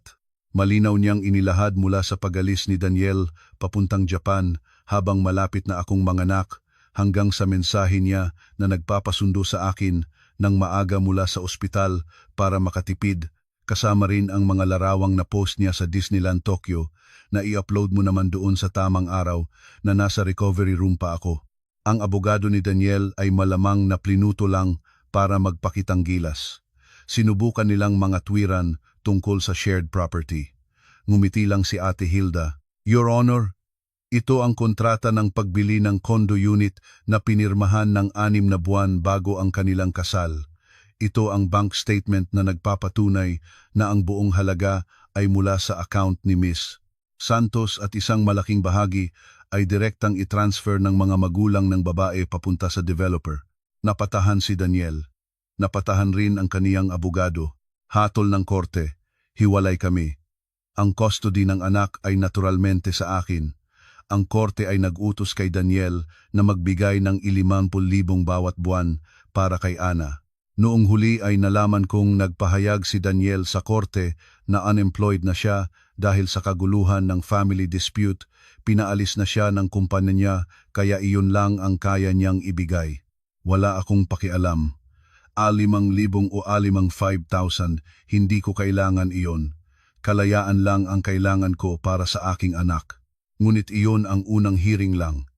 1 linggo pagkatapos ay ang pangalawa ang kaso ng pagdemanda ng aking ina laban kay Nanay Ditas. Sa pagkakataong ito, nandoon si Nanay Ditas. Suot niya ang lumang damit, magulo ang buhok parang 10 taon siyang tumanda. Ang abogado niya ay ang parehong abogado ni Daniel, sinubukang mga tuwiran na ang yung 150,000 ay isang regalo ng manugang bilang pasasalamat sa pagiging mabuting biyenan. Sinabi pa ni Nanay Ditas na ako mismo ang nagbigay ng ID ko para ipakansela ang package sapagkat nagbago ang aking isip. Tahimik na tumayo si Ate Hilda. Tinawag niya ang empleyada ng International Hospital para magtestigo. Kinumpirma ng empleyada ang aking tawag. Kinumpirma na si Nanay Ditas ay pumunta, nagsinungaling na nagbago ang isip ng pamilya. Pagkatapos ay ibinigay ni Ate Hilda ang ebidensya, hiniram ni Nanay Ditas ang aking ID para sa temporary residence ng katulong, isang katulong na hindi naman umabot. At sa huli, ibinigay ni Ate Hilda ang mga larawang iyon mula sa Japan. Your Honor, wika ni Ate Hilda, matigas ang boses. Sinasabi ng respondent na ang 150,000 na ito ay para sa pangangalaga ng manugang. Kung ganoon, bakit pagkatapos matanggap ang pera, ginamit niya ang lahat ng pera para sa Japan vacation sa eksaktong araw na ang kaniyang manugang ay nasa operating table? Ibinaba ni Nanay Ditas ang kaniyang ulo. Hatol ng korte. Ang sima, Ditas Reyes, ay kailangang ibalik ang buong 150,000 sa aking ina, kasama ang interest ng delayed payment at ang bayad sa enforcement. Tumingin ako sa aking ina. Malalim siyang huminga na parang inilayo ang pasanin ng 1 tonelada. Tumingin ako kay Nanay Ditas na titinag siya at kung hindi lang siya niyakap ni Daniel, marahil ay natumba na siya doon sa korte. Natapos ang hearing ngunit ang kanilang labanan ay hindi pa. Kami ni Nanay ay umalis ng aming bahay. Napakaganda ng langit ng araw na iyon. Nakaupo sa taxi, lagi kaming nakakapit ni Nanay. Tapos na anak, totoo ang katarungan anak. Ngumiti ako. Ibinig ang aking ulo sa balikat niya. Pagod ako, gusto ko lang bumalik kay Ana. Ngunit noong huli ay nalaman ko nang makalabas kami sa pintuan ng korte, isang malaking sigawan ang sumiklab doon mismo. Si Daniel, pagkatapos marinig ang dalawang magkasunod na hatol, ay hindi na nakapanatiling mahinahon. Siya ay humarap sa kaniyang ina sa harap ng mga tao sa labas ng korte. Sumigaw siya ng harapan. Nanay, nakikita mo ba? Sinabi ko na sa iyo, winasak mo na ang buhay ko. Saan na natin kukunin ang 1,50,000 para ibayad? Nawala na ang bahay, nawala na rin ang asawa ko, at ngayon gusto mo pang ipukulong ako. Si Nanay Ditas, sa halip na magsisi, ay nagpatuloy sa pagsisisi sa kaniyang anak. Ikaw ang walang utang na loob. Anong sinisigaw mo? Kasalanan mo ito. Kung ikaw ay isang tunay na lalaki, hindi sana naglakas loob ang asawa mo na gawin iyon. Ikaw ang mahina at hayaang mapamahalaan ng asawa mo. Ngayon nagbenta pa ng bahay at wala kang alam. Saan ba ako kukuha ng pera? Ikaw ang hanapin mo. Sila na parehong sabwat ng kunin ng pera ko ngayon ay nagkakaalitan na tulad ng aso sa harap ng korte. Ngunit hindi doon natigil ang lahat. Wala silang pera. Wala silang maisasangla para sa 1,000,000,000. Naisip nila ang isang taong maaari pa nilang hilingin si Ate Clara, ang kapatid ni Daniel. Nang gabing iyon ay pumunta sila sa bahay ni Ate Clara. Nagmakaawa sila, nagpakiusap. Si Ate Clara, ang tao na iniwan sila sa hallway ng kondo noong gabi na iyon, ay wala nang pakiramdam. Nakatayo siya sa pintuan, hindi pinasukin ang dalawa. Malamig ang kaniyang boses. Nanay, kuya huwag na kayong pumunta rito. 150,000, hindi 1,500 iyon. Nang kinuha ninyo ang pera ni Maria at pumunta sa Japan, nagbigay ba kayo sa akin kahit ₱1? Nang nag-shopping, sinabi mo pa nga na ako mismo ang nagbayad, ngayon nagkakaproblema kayo, naghahanap kayo sa akin. Ang sarili ko at ang aking pamilya, ang pag-aalalay ko paumanhin na. Pinabayaan ni Nanay Ditas ang sarili at umupo sa sahig sa labas ng pintuan. Ginawa niya ang lumang estratehiya, umiyak ng malakas at pumalo sa sahig. Anak, anak ko naman, kung hindi mo tulungan ang iyong nanay, mapupunta ako sa kulungan. Ngunit si Ate Clara ay isang nagsabing may isip, isinara ang pinto ng mahigpit. Hindi alam ni Nanay Ditas na tahimik na inimbestigahan ni Ate Hilda at natuklasan ni Ate Hilda na mayroon pa si Nanay Ditas na isang ari-arian na nakasulat sa kaniyang pangalan. Iyon ay isang matandang bahay sa kanilang probinsya, ang pinanggalingan niya, ang pag-aari ng kaniyang mga magulang, ang kaniyang inihabilin ng kaniyang mga ninuno. Iyon ang kaniyang ugat, ang kaniyang huling pagmamalaki. Sa ngalan ng aking ina, inihain ni Ate Hilda ang utos para sa enforcement humingi na i-foreclose ang ari-arian para mabayaran ang utang. Noong huli ay nalaman ko ang araw na dumating ang enforcement officers sa kanilang probinsya para isil ang bahay. Iyon ay isang araw na nagkagulo ang buong nayon. Si Nanay Ditas ay nakatayo lang na palagi ang mga paa habang pinipista nila ang seal paper sa kulayabo na pintuan ng kahoy. Ang bahay na iyon ay kinaroonan ng kanilang dambana, wala na silang pagpipilian. Kailangan nilang ibenta para mabayaran ang utang. Isang hapon, tinawagan ni Ate Hilda ang aking ina. Noon ay nagpapasuso pa ako kay Ana. Sinabi ni Ate Hilda nang magaan ang boses, "Ate, nandoon na sa inyong account ang pera, 150,000, kasama ang interest ng delayed payment at ang enforcement fee, walang kulang." Ibinaba ni Nanay ang telepono. Nanahimik siya ng matagal. Kinabukasan, sinabi niya sa akin na dalhin si Ana sa bangko. Inalis ni Nanay ang buong halaga. Nagbukas siya ng bagong savings account. Ang account na iyon ay nasa pangalan ng aking anak si Ana. Iniabot ni Nanay sa akin ang passbook. Nanginginig ang kaniyang boses. Ang gulang 150,000 na ito ay para sa kalusugan mo noong panahon na iyon. Ngayon, hindi mo na kailangan iyon. Ibinibigay ito ng lola sa apo niya. Ito ay panimula ng buhay niya. Itago mo ito para sa pag-aaral niya. Tinitingnan ko ang pink na passbook, sa loob ay ang bilang na 150,000, ang bilang ng kataksilan, ang bilang ng mga gabi na walang tulog, ang bilang ng isang bahay sa probinsya na ipinagbili. Mabigat ang aking puso. Hinalikan ni Nanay ang aking ulo, ngumiti siya ng mahinahon. "Huwag nang mag-isip pa, anak. Iyon ay malinis na pera, ang katarungan ay ibinalik sa atin. Hawakan mo iyon para sa iyong anak, para hindi siya magdusa tulad mo, para hindi siya mapahiya dahil sa pera kailanman." Niyakap ko ng mahigpit ang aking ina. Pumatak ang aking luha. 3 taon ang lumipas, nang tulad ng isang kisap mata. Ang aking Ana ay 3 taon at kalahati na ngayon, masalita at kaakit-akit. Pumupunta na siya sa nursery school at araw-araw pagkatapos ng klase ay balita-balita siya sa aking mga magulang. Ganap na naging normal ang aking buhay. Nagtatrabaho pa rin ako sa parehong audit firm. Abala ang trabaho, ngunit nagbibigay ito sa akin ng magandang sahod at kalayaan. Napromotahan na ako bilang department manager. Hindi na ako nakatira sa bahay ng aking mga magulang. 1 taon na ang nakaraan. Ginamit ko ang pera mula sa pagbenta ng dating kondo kasama ang aking ipon para bumili ng mas maliit na condominium unit malapit sa bahay ng aking mga magulang. Maginhawa para sa mga lolo at lola na makabisita ang apo. 2 kwarto lang ang unit ko. Ngunit ito ang tunay na tahanan ko at ng aking anak. Lagi itong puno ng liwanag at tawanan ni Ana.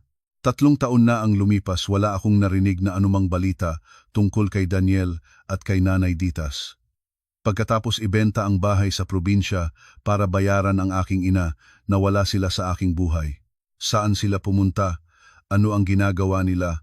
Buhay o patay, hindi na ako nagmamalasakit pa.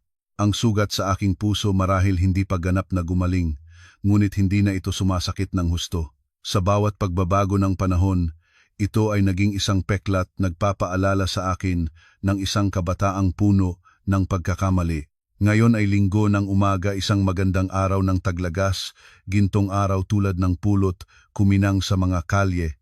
Minamaneho ko ang aking maliit na sasakyan. Si Ana ay nakaupo sa likod na nag-aawit ng masaya ng isang kanta na natututo niya sa paaralan. May isang itik na nagsisinghoy sa tubig, lumangoy ng lumangoy sa lahat ng sulok. Ngumiti ako habang tinitingnan siya sa salamin ng sasakyan. Siya ang lahat para sa akin. Sa isang malaking intersection, huminto kami sa pulang ilaw. Tumingin ako sa labas ng bintana para lasapin ang sariwang hangin. At pagkatapos ay nakita ko sila. Sa linya ng mga motorsiklo sa tabi namin, isang lumang motorsiklo na halos hanggang buto na. Ang lalaking namamaneho ay nakasuot ng berdeng damit na gawa sa motorsiklo for hire sa isang sikat na app kulayabo na sa pagtatagal at panlabas na pakikinabang. Payat siya, na itim, at maraming taon siyang lumipas sa kaniyang mukha. Ang katawan niya ay nakalukob, iyon si Daniel. Ngunit ang nagpagulat sa akin ay ang nakasakay sa likod, isang babaeng nakasuot ng parehong kulay na damit gawa rin sa delivery service. May kalong siyang malaking kahon, malamang ay pagkain para sa order ng isang customer. Payat din siya, puting-puti na ang buhok, namumula ang balat sa araw at hangin. Si Nanay Ditas. Sila ang mag-ina ay nagtatrabaho bilang delivery riders. Sabay-sabay silang nakatayo sa tabi namin, halos isang dami na salamin lang ang pagitan namin. Hindi nila ako nakita. Hindi nila nakita ang sasakyan ko. Abala si Nanay Ditas sa pagingay kay Daniel ng isang bagay. Si Daniel naman ay mapagtiising nakikinig. Ang mga mata niya ay nakatingin sa pulang ilaw. Naghihintay. Ang puso ko kakaibang pagiging tahimik. Hindi ako nakaramdam ng kasiyahan, hindi ako nakaramdam ng tagumpay, hindi rin ako nakaramdam ng awa. Nakita ko lang silang dalawang taong dayuhan sa akin, dalawang buhay na nagpupumilit sa araw-araw na pamumuhay. Katulad ng milyon-milyong buhay na iba sa lungsod na ito, sila ay nagbabayad ng presyo para sa mga maling pagpapasya nila sa pamamagitan ng kanilang sariling buhay. Iyon ang pinakapantay-pantay na hustisya. Nagliwanag ang berdeng ilaw. Ang lumang motorsiklo nila ay nagngalit at mahirap na nagpaandar, pagkatapos ay nawala sa daloy ng maraming sasakyan at tao. Dahan-dahan rin akong nagpindot ng gas. Mula sa likod, nagpatuloy ang boses ni Ana. Nanay, maganda ba ang pag-awit ko? Pwede mo bang bilhin ng ice cream mamaya? Ngumiti ako at tumingin sa salamin para makita ang malalaking mata ng aking anak. Siyempre naman, prinsesa. Ngayon, 2 ice cream ang bibilhin ng mami para sa iyo. Nagsignal ako at lumiko sa isang kalye na puno ng bagong liwanag ng umaga. Mga kaibigan, ang pera ay talagang isang matulis na espada na may 2 talim. Maaari nitong ilantad ang tunay na katangian ng kasakiman at ito rin ang pinakatumpak na sukatan ng puso ng tao. Ang kwentong ito ay nagpapaalala sa atin, lalo na sa mga kababaihan, na ang kalayaan sa pananalapi ay ang pinakamatibay na baluti para sa ating dignidad at buhay. Ngunit ang pinakamalalim na aral ay ang lakas ng pagpapalaya. Nang nakita ni Maria sila sa intersection sa katapusan ng kwento, wala na siyang galit, wala na siyang kasiyahan sa kanilang kahirapan, wala rin siyang awa. Iyon ang tunay na kalayaan. Iyon ang tunay na kapayapaan ng isip na ibinibigay ng makatarungang mundo. Kung nagustuhan ninyo ang kwentong ito, mangyaring pindutin ang subscribe button, ayon ang notification bell, ibahagi sa inyong mga kaibigan, at magiwan ng komento.